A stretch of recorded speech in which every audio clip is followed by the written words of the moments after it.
The courtroom wasn't full, but it felt heavier than I remembered, like grief had followed me.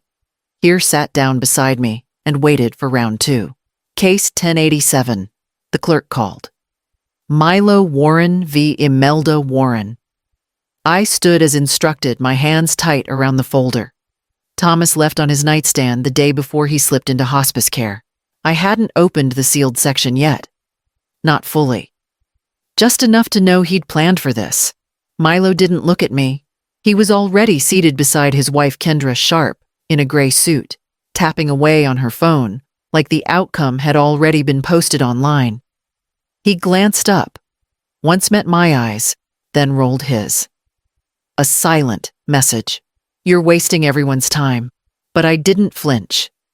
The Judge Kaplan, older than I remembered, but still alert, scanned the documents before him, then paused. I'm sorry, he said, adjusting his glasses. You're suing your stepmother, Kendra cleared her throat. The attorney said, We're contesting the will, Your Honor. There are concerns of undue influence and isolation. Our client believes Ms. Warren manipulated her late husband, Mr. Thomas Warren, into disinheriting his only biological son. My name sounded foreign in their mouths. Ms. Warren. As if I hadn't been in that house every day for the last 28 years. As if I hadn't picked up Milo from school, ironed his prom tux, stood beside Thomas during the divorce proceedings with his ex, and watched the boy choose silence over family. Judge Kaplan looked at me for a long time. And you are prepared to respond to these claims? I nodded. Yes, Your Honor. He glanced at Milo. And you're certain this is the course you want to take? Milo shrugged. It's what's fair. I opened the folder. The top document bore Thomas's handwriting. I didn't speak. Not yet. I let the weight of the moment settle like dust. If they wanted war, I'd bring them the truth piece by piece, and I knew exactly where to begin. Milo hadn't set foot in our home since he was 19. That night still lived in my bones. The door slamming, the echo of his voice slicing through the living room. You're not my mother. You never were. 14 years of silence. No calls. No emails. No birthday cards. Just absence. And then 3 days after Thomas's funeral, a letter arrived on monogrammed stationery from a law firm I'd never heard of. Milo was back. And he wanted everything. The estate, the house, the retirement accounts, even the old fishing cabin Thomas had left untouched for years. He wasn't grieving. He was inventorying.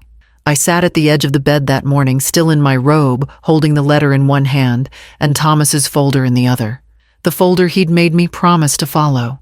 Every page Mel. He whispered the night before hospice took him, even if they come after you. Especially then. I hadn't looked through it all yet. I'd buried him 5 days ago. Some things felt too heavy too soon. But now it felt like armor. Inside was the revised will, updated less than a year before Thomas's final hospitalization. Milo's name was mentioned exactly once in a note, handwritten and signed by Thomas himself. To Milo, you made your choice. I respected it. But don't come back just to claim what you refused to build. I stared at that line for a long time. It wasn't angry. It wasn't cruel. It was just the truth. Kendra had posted a photo online the week after the funeral. Milo shaking hands with his attorney, captioned, "Time to clean up what should have always been his." They had no idea what was coming, because Thomas hadn't just left me memories. He left me documents, voice recordings, photos, notes in the margins of legal drafts.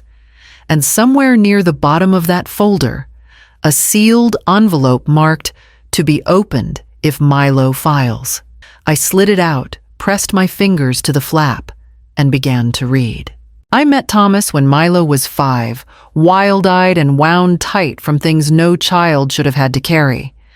His mother had vanished the year before, left a note on the table, and never came back. Thomas didn't talk about her much, but the silence around her felt heavier than any explanation could have.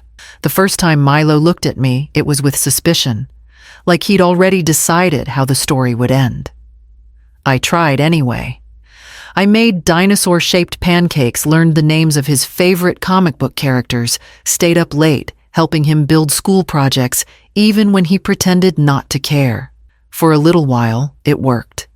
There were birthdays with store-bought cakes and summer hikes where he held my hand halfway up the trail. He used to fall asleep on the couch, curled up next to me, like it was the most natural thing in the world. But kids grow. And sometimes they grow toward the pain they never got to process. By 13, he'd stop talking to me unless he had to. By 15, he started blaming me for the mother who left, for the stepfather who wouldn't choose sides. Thomas did what he could. He tried movie nights and backyard projects, tried to make Milo see we were a family. But when he refused to punish me for Milo's disappointment, the boy turned his anger on him too. The final fight happened the night before Milo's graduation. I don't even remember what set it off, maybe something small, like me asking him to pick up his shoes. But it exploded into a storm of slammed doors and accusations. He packed a duffel bag, said I was never his mother, said Thomas had chosen wrong. And just like that, he was gone. No calls. Not when Thomas's cough started. Not when the diagnosis came.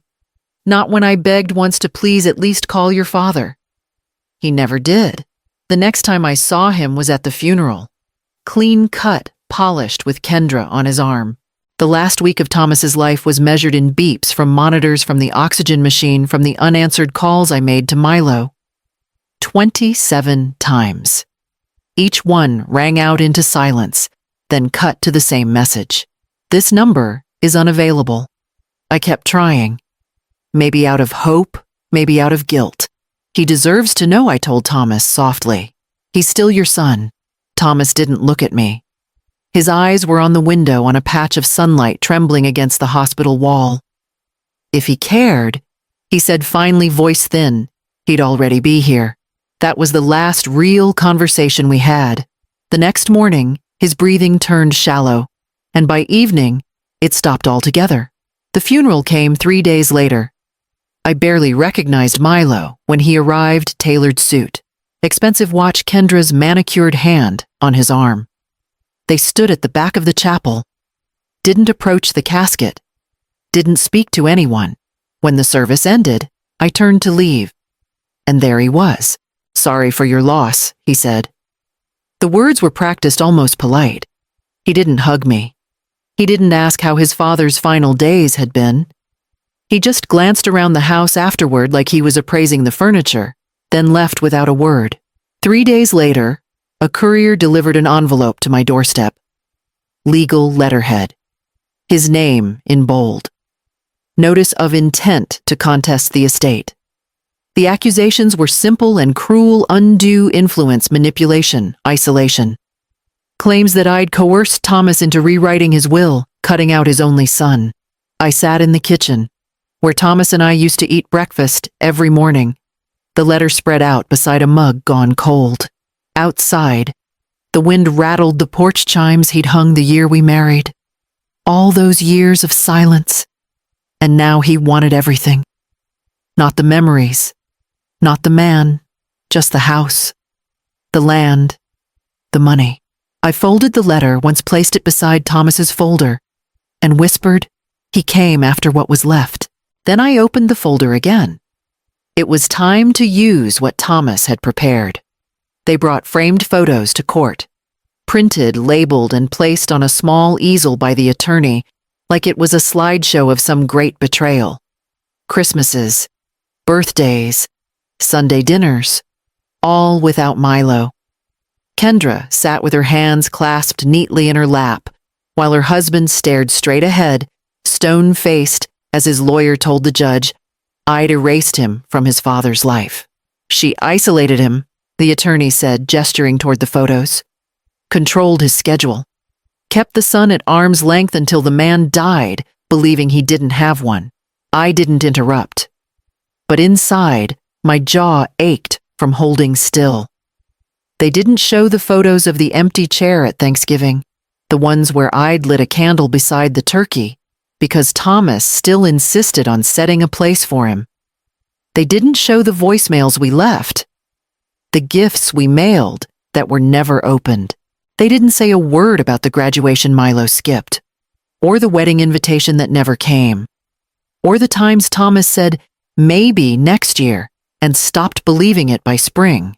They called it parental alienation, but Milo called it something else back then. He called it freedom. He was clear. He wanted no part of our little family. And now, years later here, they were rewriting the story with clean lines and legal terms. They made me out to be the villain in a play they hadn't attended. I sat quietly while they painted me as a thief, as someone who moved pieces on a board until only I remained. But the truth was simpler. Thomas and I had a life, a real one, built through daily acts of showing up. Doctor visits, leaky sinks, long nights with medicine and blankets and TV left running. He wasn't isolated. He was loved by someone who stayed. I waited until their display was done. The night before the second hearing, I sat at the kitchen table with Thomas's folder spread open in front of me. The paper edges had softened from how many times I'd handled them, but one envelope remained sealed thicker than the rest, its flap marked in his handwriting, to be opened only if things turn ugly. I'd kept it sealed for months maybe, because part of me didn't want to know what ugly meant.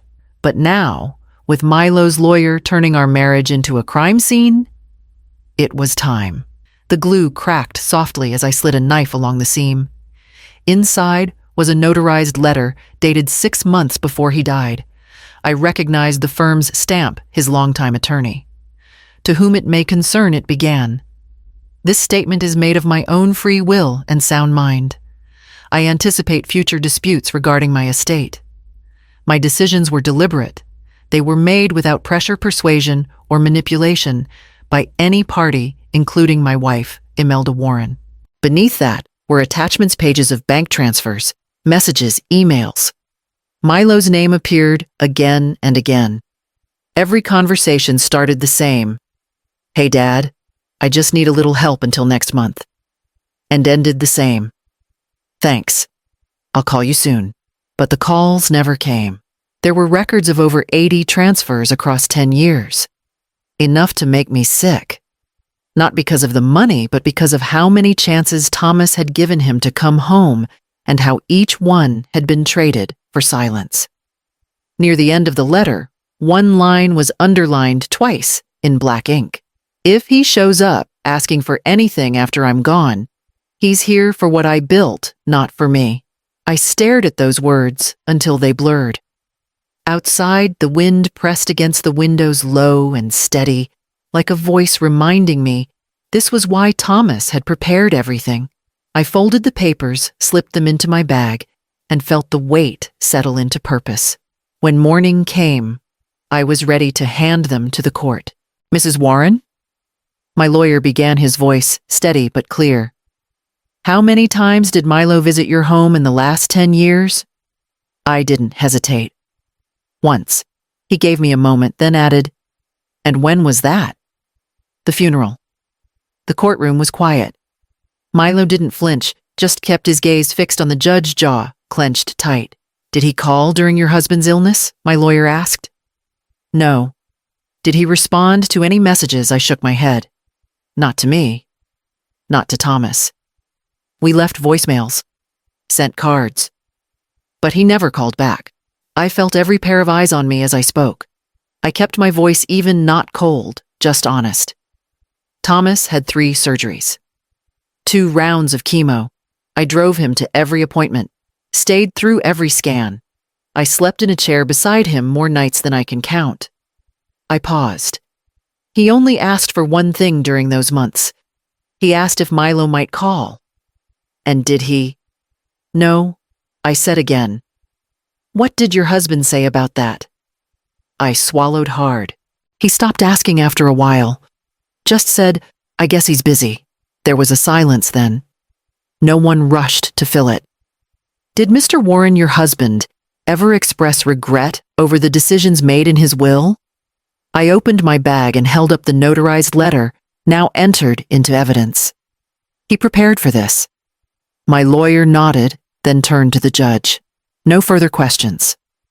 Kendra leaned over and whispered something to Milo, but he didn't respond. I glanced at the judge. His expression was unreadable, but I saw the way he adjusted the letter in front of him, the way he reread the line Thomas had underlined. If he shows up asking for anything after I'm gone, he's here for what I built, not for me. I looked down at my hands. They were trembling slightly, but not from fear. From release. The truth was finally on the table, and I still had one more piece to bring forward.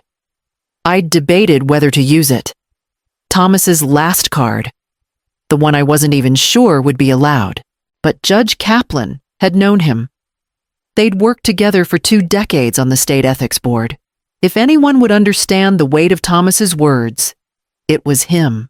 When my attorney asked permission to submit the letter, there was a pause, a glance toward Milo's side, a quiet objection that it might be too emotional to be relevant.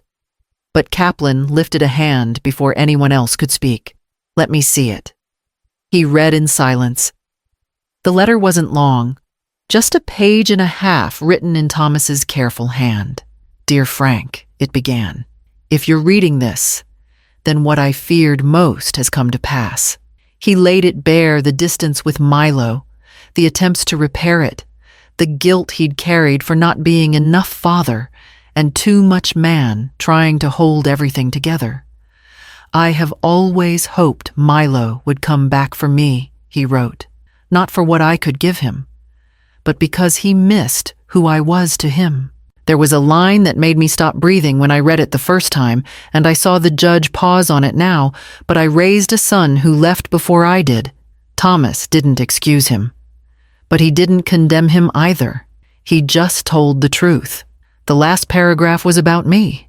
Imelda has never taken anything from me, he wrote. She gave. Every day. She gave when it was easy, and she gave when I wasn't easy to love. If anyone questions whether she deserves what I left her, tell them this: she's the reason there was anything left to give. Kaplan folded the letter slowly, then set it down. He didn't look at Milo. Didn't ask for clarification. He only turned back toward me and gave a small, almost imperceptible nod. Across the aisle, Kendra had stopped whispering. Milo's hands were clenched together in his lap. The shape of the room had changed. And the verdict was coming. The judge's voice was steady without drama, but the silence that came before it felt like the longest pause of my life. This court finds the will valid, Judge Kaplan said. The claims of undue influence are dismissed. For a moment, I forgot how to breathe. Then slowly, my chest released all the air I hadn't realized I was holding. The ache between my shoulders, the constant hum of fear, it all lifted just enough to feel real again. Milo didn't look at me. He stared straight ahead, jaw locked, while Kendra leaned over and whispered something I couldn't hear. Probably something about an appeal. Something cold, rehearsed, and distant, just like the life they thought they could rewrite. But the damage was already done. Not by me. By the choices they'd made long before this courtroom. You can't appeal a lifetime of absence. You can't cross out the years you didn't show up and expect your name to stay inked on the final page. They stood up as if the room owed them something, collected their folders, and walked out without acknowledgement. Not a glance back. Not even a word. I didn't watch them leave. I gathered my things slowly. My hands felt steadier now. The folder Thomas left me was no longer just a defense. It was a record. A record of presence, of care, of all the quiet, unremarkable acts that stitched together a life someone else had tried to erase. As I stepped outside the courthouse, the wind was sharp but clean, honest. For the first time in a long while, I wasn't defending myself, I was just moving forward. The house would stay mine, not because of signatures or strategy, but because I had lived in it, loved in it, fought for what it meant, and now I would decide what stayed and what could finally be let go. The boxes took their time. I didn't rush them. They waited in corners under tables, tucked into closets, quiet and patient like grief. When I finally opened the last one, it wasn't dramatic. No flood of memory, no collapse into tears, just a soft moment of recognition. A drawer full of cufflinks, the ones he used to fumble with on Sunday mornings. The writing desk he always swore was too small, yet never replaced. And the crossword book, the one we used to argue over clues and coffee. I didn't keep much. Only what I couldn't imagine giving away. The house was still ours, but it felt different now. Not haunted, just quieter. I hadn't gone into the master bedroom since the hearing.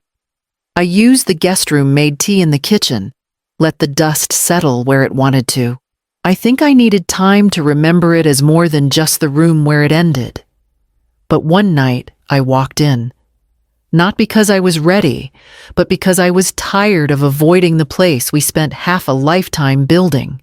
I sat on the edge of the bed, fingers tracing the stitching of the quilt we picked out together during a road trip to Asheville.